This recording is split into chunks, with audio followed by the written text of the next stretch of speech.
છેલ્લા 4 દિવસથી રાજ્યમાં વરસાદે ધમાકેદાર બેટિંગ કરી છે અને તેમાં છોટાઉદેપુર જિલ્લો પણ બાકાત રહ્યો નથી. આ વરસાદના કારણે અનેક જગ્યાએ મોટા પ્રમાણમાં નુકસાનો થયા છે. છોટાઉદેપુર જિલ્લામાં વરસાદના કારણે કંઈ નુકસાન થયું તો નથી ને તેની જાત માહિતી મેળવવા માટે છોટાઉદેપુર જિલ્લા પ્રભારી મંત્રી ભીખુસિંહ પરમાર છોટાઉદેપુર ખાતે જિલ્લા વહીવટીતંત્ર તેમજ ભાજપના હોદ્દેદારો સાથે બેઠક કરી જાત માહિતી મેળવવા માટે છોટાઉદેપુર ખાતે પધાર્યા હતા.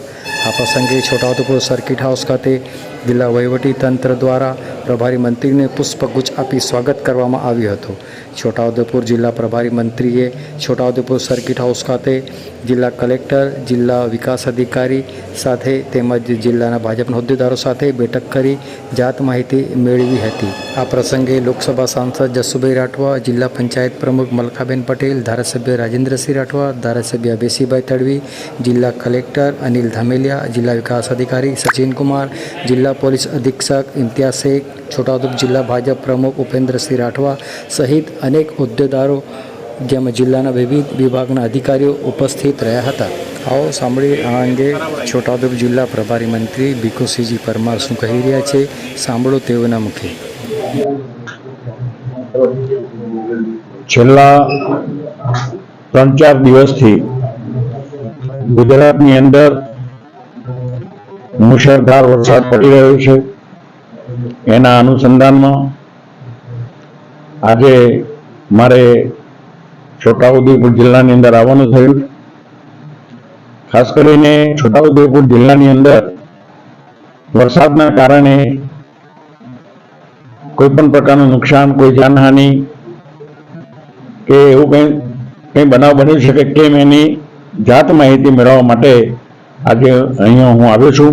ત્યારે મારી સાથે આજે અહીંના સંસદ સભ્ય શ્રી, અમારા પ્રભારી સચિવ શ્રી, જિલ્લા પંચાયતના પ્રમુખ શ્રી, અહીંના બંને ધારાસભ્યશ્રીઓ, વહીવટીતંત્ર તરફથી કલેક્ટર શ્રી, આયોજન અધિકારી શ્રી, પોલીસ વડા શ્રી અને અમારા સંગઠનના પ્રમુખ શ્રી તેમજ કાર્યકર્તાઓ અને વહીવટી અધિકારીશ્રીઓ ને રૂબરૂમાં જે આજે બધી ચર્ચા થઈ છે, તો એકંદરે આ જિલ્લાની અંદર ખાસ કોઈ મોટું નુકસાન થવા પામેલ નથી.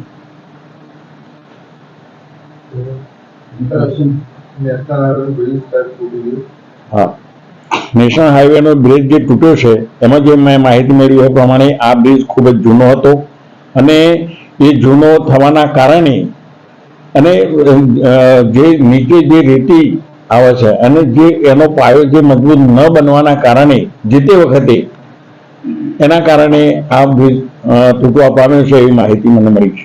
હવે અત્યારે લોકોને 35 થી 40 કિલોમીટર વધુ ફરવાનો વારો આવ્યો છે. હા, હા, હવે એના માટે વહીવટીતંત્ર તરફથી જેમ બને તેમ જલ્દી ફરીથી ડાયવર્ઝન થાય એના માટે સૂચના આપવામાં આવી છે અને આ વરસાદ થોડો રોકાય એટલે ઝડપથી કામ પૂરું કરી અને લોકોની હાલાકી દૂર થાય એ પ્રકારનો પ્રયત્નો થશે.